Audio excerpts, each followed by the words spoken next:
Pada kesempatan kali ini saya akan menceritakan alur cerita film Blitz tahun 2011. Film ini mengisahkan tentang seorang polisi barbar yang mencoba menuntut balas dendam atas kematian sahabatnya yang dibunuh oleh psikopat pembunuh berantai. Bagaimana keseruannya? Langsung saja ke alur ceritanya.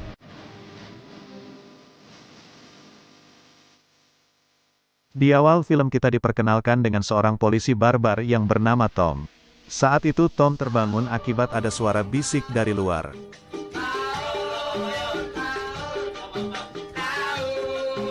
Tak ingin penasaran, akhirnya Tom menghampiri para pemuda yang membuat bisik tersebut. Dan faktanya ternyata para pemuda itu sedang ingin membobol sebuah mobil. Melihat itu lantas dengan cepat Tom menghajar mereka semua dengan tongkat hoki. Sebelum pergi Tom menasehati mereka untuk bertobat dan kembali ke jalan yang benar. Benar saja, beberapa hari kemudian Tom dimarahi oleh atasannya karena tindakannya yang main hakim kepada para anak muda sebelumnya telah viral di media sosial.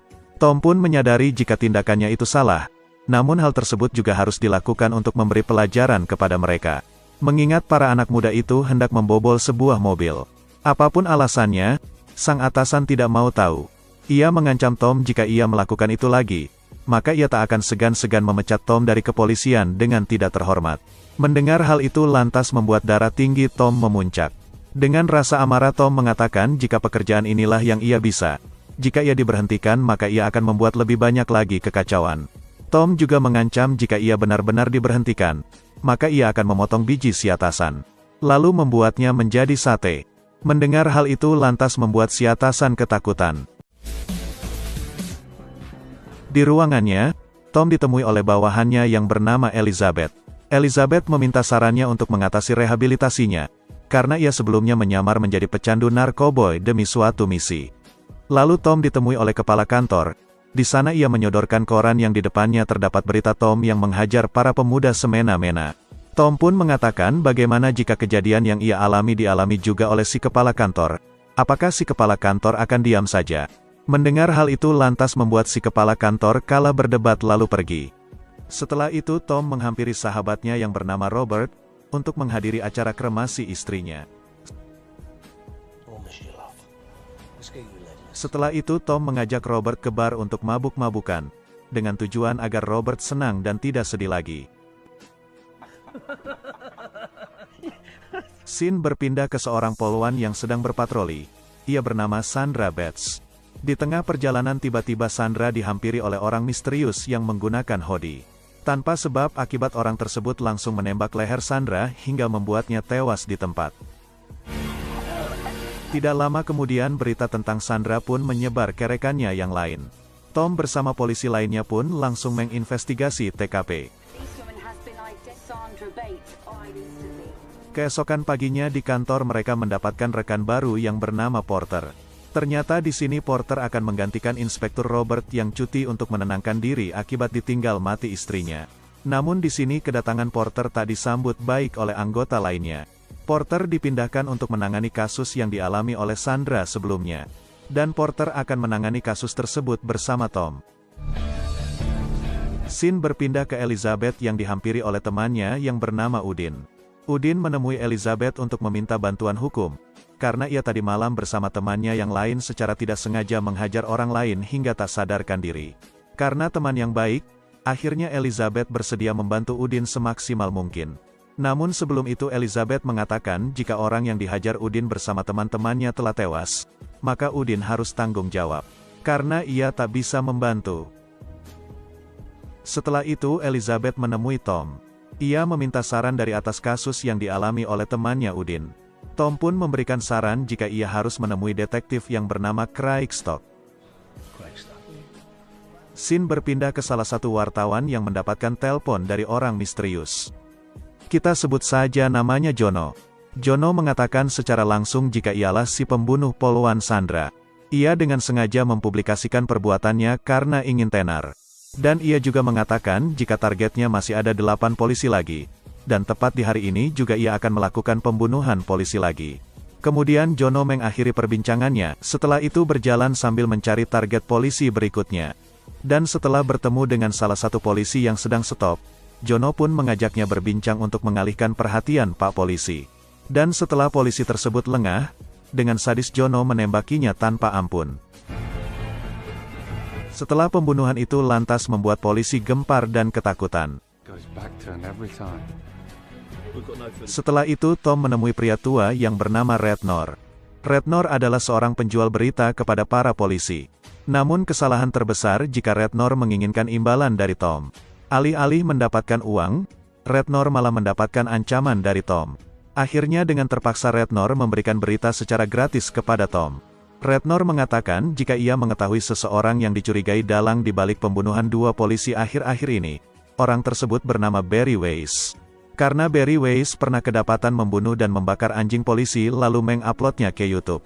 Barry juga mengatakan jika yang ia lakukan adalah hanya latihan saja. Akhirnya akibat perbuatannya itu membuatnya diberhentikan dari keanggotaannya di Peacock Gym. Akhirnya Tom menghampiri Peacock Gym untuk mencari informasi lebih dalam tentang Barry. Singkat cerita malam pun tiba, di mana Tom menghampiri kediaman Porter si inspektur baru yang ditugaskan bekerja sama dengan Tom untuk mengungkap kasus Sandra sebelumnya. Di sini Tom sengaja mendekati Porter terlebih dahulu, karena mereka harus bekerja sama mengungkap kasus ini, sebelum lebih banyak jatuh korban lainnya. Dalam perbincangan itu terungkaplah fakta jika Porter dulunya terkena kasus kekerasan, akibat menghajar pelaku pedofil yang lolos dari jeratan hukum. Akibat perbuatannya itu lantas membuatnya dipindah tugaskan ke sini. Scene berpindah ke Robert yang sedang belanja di Alfamart. Bisa dilihat jika Robert saat ini masih dalam keadaan sedih akibat kehilangan sang istri. Ditambah atasannya menyuruhnya untuk pensiun dini saja. Scene kembali lagi ke Tom dan Porter yang mulai menjalankan misinya. Atas informasi yang didapat dari Rednor sebelumnya, dengan cepat mereka mendatangi dan menggeledah kediaman Barry Weiss. Benar saja, ternyata Barry Weiss adalah Jono, orang yang telah membunuh 2 polisi sebelumnya. Namun setelah lama mencari barang bukti, Tom bersama Porter tak menemukan bukti untuk menahan Jono. Dan setelah diratapi secara teliti, akhirnya Tom mengenali Jono. Jono adalah orang yang pernah Tom hajar sampai babak belur di meja biliar 1 tahun lalu. Tom pun menyimpulkan jika Jono balas dendam kepada para polisi karena insiden 1 tahun lalu. Melihat jika para polisi telah mencurigainya, dengan cepat Jono mengemasi semua barangnya lalu pindah dari sana. Setelah itu ia mengikuti Robert untuk dijadikan target berikutnya. Secara perlahan Jono mengintai Robert dari kejauhan. Dan setelah mengetahui kediaman Robert, Jono langsung mengetuk pintu dengan menyamar menjadi seorang petugas TV kabel. Setelah dibukakan pintu, dengan cepat Jono menodong Robert menggunakan pistol. Beruntung di sini Robert berhasil memberikan perlawanan kepada Jono. Namun sayang pada saat Robert hendak menghantam Jono menggunakan palu tak mengenainya. Dan malah Jono berhasil merebut palu itu lalu menghantamkannya ke kepala Robert hingga hancur. Bukannya takut, Jono malah dengan santainya mandi dan makan di rumah Robert. Setelah itu ia mengambil barang-barang berharga milik Robert, lalu membakar rumah beserta mayat Robert untuk menghilangkan barang buktinya. Yang lebih bagongnya lagi, pada saat para pemadam sibuk mematikan api, ia malah dengan santainya bersepedaan di TKP sambil mengabari wartawan jika ia telah membunuh Robert sebagai korban ketiganya. Jono juga memberikan nama samarannya kepada si wartawan dengan nama Blitz. Setelah itu Jono membawa dan menyembunyikan barang bukti di rumah Robert sebelumnya. Ia menyembunyikan di dalam bagasi mobil kuno yang terparkir. Keesokan paginya para polisi pun gempar karena anggota mereka lagi-lagi menjadi korban dari psikopat gila. Tom yang baru masuk, langsung diberitahu Porter jika Inspektur Robert tewas terbunuh. Tom yang mendengar hal itu lantas sangat syok dan kaget. Bukan tanpa sebab, karena Robert adalah sahabat terbaiknya. Scene berpindah ke Rednor yang melihat berita ini semakin viral. Akhirnya ia mencari petunjuk untuk dijual dengan harga yang mahal. Rednor pun pergi ke apartemen lama Jono. Di sana ia mencari petunjuk di kotak sampah milik Jono. Benar saja, di sana Rednor mendapatkan informasi jikalau Jono mempunyai mobil lain yang terparkir sudah lama di suatu tempat. Dengan cepat Rednor mencari mobil yang dimaksud. Dan setelah berhasil menemukannya, dengan cepat Rednor membobol bagasi mobil tersebut. Benar saja, di sana Rednor berhasil menemukan barang bukti pembunuhan ketiga Jono di apartemen Robert. Bukannya langsung mengabari polisi, Rednor malah mengabari wartawan yang membuat berita tentang pembunuhan berantai Blitz. Rednor berkata jika ia akan memberitahu nama asli Blitz, dan ia juga akan memberikan barang bukti ketiga Blitz yang masih fresh. Namun sebagai imbalannya, ia meminta uang $50.000 kepada si wartawan. Scene kembali lagi ke Tom dan Porter yang berhasil mengumpulkan barang-barang yang tersisa di kediaman Robert. Namun sayang di sana ia tak bisa menemukan jejak sidik jari Jono akibat kebakaran. Akan tetapi ia memiliki satu petunjuk, di mana terdapat salah satu bekas pakaian yang terbakar bertuliskan Peacock Gym. Dengan cepat Tom menyuruh bawahannya untuk menyelidiki apakah Robert merupakan salah satu member di Peacock Gym. Lalu scene berpindah ke Elizabeth yang berhasil menemui Detektif Stock. Elizabeth mengatakan jika ia meminta tolong kepada Detektif Stock untuk tidak menangkap temannya Udin yang sebelumnya menghajar seseorang. Elizabeth berkilah jika Udin masih di bawah umur. Detektif Stock pun menyetujuinya. Namun sebagai bayarannya Elizabeth harus mau berkencan dengannya malam nanti. Kembali lagi ke Tom yang diberi kabar bawahannya jika Robert tidak pernah bergabung dengan member Peacock Gym. Tom pun curiga jika potongan pakaian itu adalah miliknya Jono. Dengan cepat Tom menyuruh bawahannya untuk memeriksa data kejahatan yang dilakukan oleh Jono. Kembali lagi ke Rednor yang membawa si wartawan ke tempat barang bukti. Namun dari kejauhan ternyata ada Jono yang mengintai mereka. Jono yang mengetahui jika barang buktinya telah diketahui, dengan cepat mengambilnya untuk dipindahkan ke tempat lain. Akibat kerja keras Rednor, akhirnya ia mendapatkan $50.000 dari si wartawan. Dan pada saat Rednor menghitung uangnya di toilet, datanglah Jono yang sedari tadi mengikutinya. Rednor yang mengetahui jika itu Jono, lantas sangat ketakutan setengah mati. Rednor pun meminta maaf sambil mengatakan jika ia belum memberitahukan nama asli Jono kepada si wartawan. Jono pun terkesan dengan Rednor yang lebih pintar dari para polisi. Jono juga bertanya bagaimana cara Rednor bisa mengetahui identitasnya. Rednor pun mengatakan jika ia mendapatkannya dari Peacock Gym. Di sini Rednor ketakutan setengah mati dan memohon untuk tidak dibunuh. Namun dengan kejinya, Jono membunuh Rednor dengan cara menenggelamkan kepalanya ke dalam toilet. Tidak itu saja, ia juga mengambil uang Rednor dari si wartawan sebelumnya. Tidak butuh waktu lama akhirnya para polisi telah tiba di TKP tempat Rednor dibunuh. Karena si wartawan sebelumnya bersama Rednor, akhirnya ialah yang diinterogasi oleh Tom dan Porter. Si wartawan mengatakan jika ia tak tahu apa-apa, karena ia hanya bertransaksi informasi barang bukti kepada Rednor.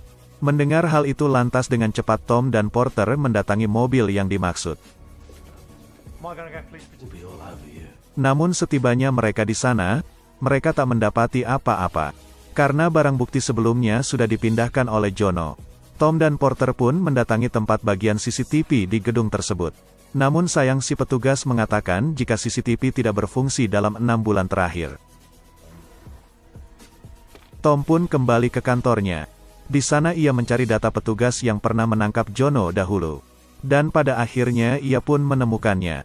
Petugas pertama ialah Sandra, polwan yang pernah menangkap Jono di kasus kekerasan.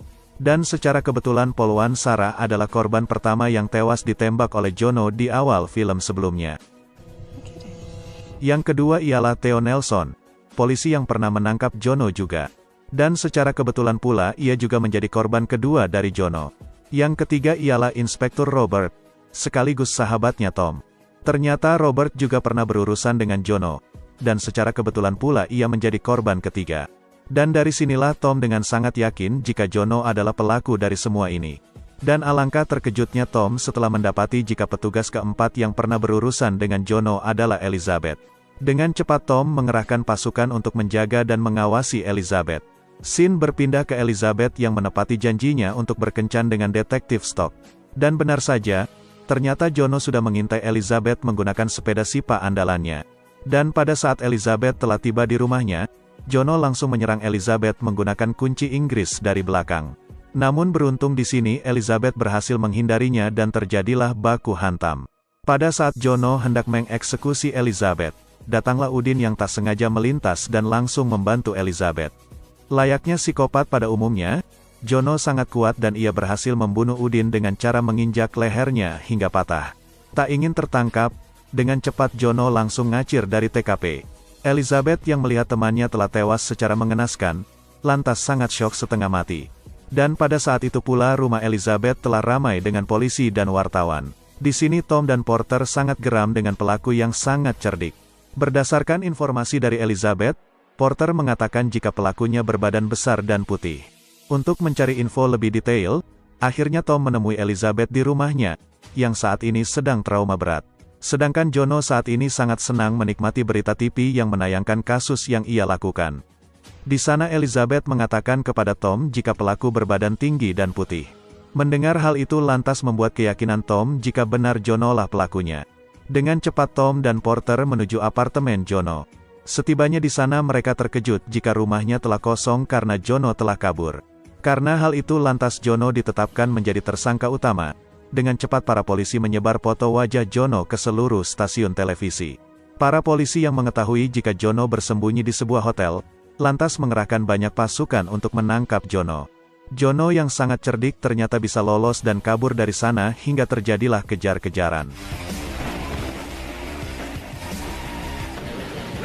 Tak ingin Jono kabur lagi, lantas semua polisi turun ke jalan untuk mengepung semua tempat. Tom yang sangat geram dengan Jono lantas tak membiarkannya lolos lagi. Dengan mode emosi, Tom terus mengejar Jono kemanapun. Menyadari jika semua tempat telah dikepung, akhirnya Jono menyerahkan diri tanpa perlawanan. Beruntung di sini Tom telah diamankan oleh polisi lain. Jika tidak maka bisa dipastikan jika wajah Jono akan bonyok. Di dalam ruangan interogasi, Jono seolah menantang Tom. Di sana ia dengan songong meminta roti sandwich dan pengacara. Singkatnya pengacara Jono pun tiba, atas bisikan dari Jono. Si pengacara mengatakan kepada Tom dan Porter jika mereka diberi waktu 2 hari untuk menuntut Jono. Jika tidak maka Jono akan dibebaskan tanpa syarat. Tom dan Porter pun terdiam karena mereka tidak memiliki bukti yang kuat untuk menuntut Jono. Tom dan Porter pun membicarakan hal ini kepada atasan mereka. Mereka berkata jika Jono sangatlah licik dan pintar dalam menghilangkan barang bukti. Sehingga mereka tak bisa menuntut Jono. Karena pusing, akhirnya Tom dan Porter mampir ke sebuah rumah makan Padang, sembari memikirkan cara untuk kasus Jono. Karena buntu akal, akhirnya Tom berniat menyelesaikan Jono di luar jalur hukum. Dalam artian, Tom akan menghabisi Jono pada saat ia bebas nanti. Porter yang mendengar hal itu lantas melarang tindakan Tom itu. Kemudian Tom menghampiri Jono lagi. Di sana Tom mengingatkan tentang kejadian 1 tahun lalu, yang mana Jono menghajar sepasang suami istri di meja biliar. Sehingga membuat Tom murka dan menghajar Jono habis-habisan di sana. Tom dengan sengaja memanasi Jono agar ia mengakui semua perbuatannya. Tom juga mengancam apabila Jono bebas, maka keselamatannya di luar akan terancam. Namun di sini Jono lagi-lagi menunjukkan sikap songongnya, di mana ia dengan sengaja seolah-olah tak mendengar semua perkataan Tom. Singkat cerita 2 hari pun berlalu, di mana para polisi tak bisa menuntut Jono. Alhasil ia pun dibebaskan tanpa syarat dan ketentuan yang berlaku. Dengan songongnya Jono melewati para polisi seakan meremehkan mereka semua. Yang lebih bagongnya lagi, di luar ia sudah dikerumuni oleh para wartawan dan YouTuber yang meliputnya. Dengan begitu membuat Jono sangat senang, seolah diperlakukan layaknya artis. Scene berpindah ke pemakaman Robert yang dihadiri semua polisi untuk melepas kepergian terakhirnya. Dan di sana juga terdapat Tom yang sangat sedih melihat sahabatnya yang tak menemukan keadilan. Dari arah kerumunan polisi, tiba-tiba datanglah Jono yang menyamar menjadi polisi. Dan faktanya ternyata di sana Jono mengincar Tom untuk dijadikan korban kelimanya. Di tengah pemakaman tiba-tiba Tom mendapatkan sebuah SMS dari seseorang untuk bertemu di suatu tempat. Jono pun mengikutinya dari belakang. Jono yang sangat dendam kepada Tom, lantas terus membuntuti Tom kemanapun untuk ia bunuh. Dan tibalah Tom di suatu gedung sepi, dengan cepat Jono langsung menodong Tom dengan senjatanya. Dan pada saat Tom berbalik, orang tersebut ternyata Porter yang sudah merencanakan ini dengan Tom. Dengan cepat Tom menghantam tangan Jono menggunakan linggis hingga babak belur. Untuk menakut-nakuti Tom, Jono mengancam jika ia akan melaporkan Tom ke polisi lalu memviralkan perbuatan Tom terhadap dirinya. Namun di sini Jono tak mengetahui jika Tom akan mencabut nyawanya saat ini juga. Tanpa ampun Tom mengeksekusi kepala Jono menggunakan senjatanya sendiri, yang biasa Jono gunakan untuk membunuh targetnya. Porter pun mengambil alih barang bukti linggis dan pistol itu untuk ia lenyapkan. Dengan begitu para polisi lainnya tak dapat menemukan siapa yang telah membunuh Jono. Dan pada akhirnya pelaku si pembunuh polisi berantai tidak akan terpecahkan lagi, karena pelakunya sendiri telah lenyap dari muka bumi.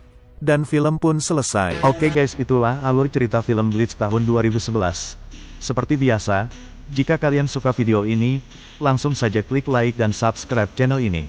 Sekian dan terima kasih.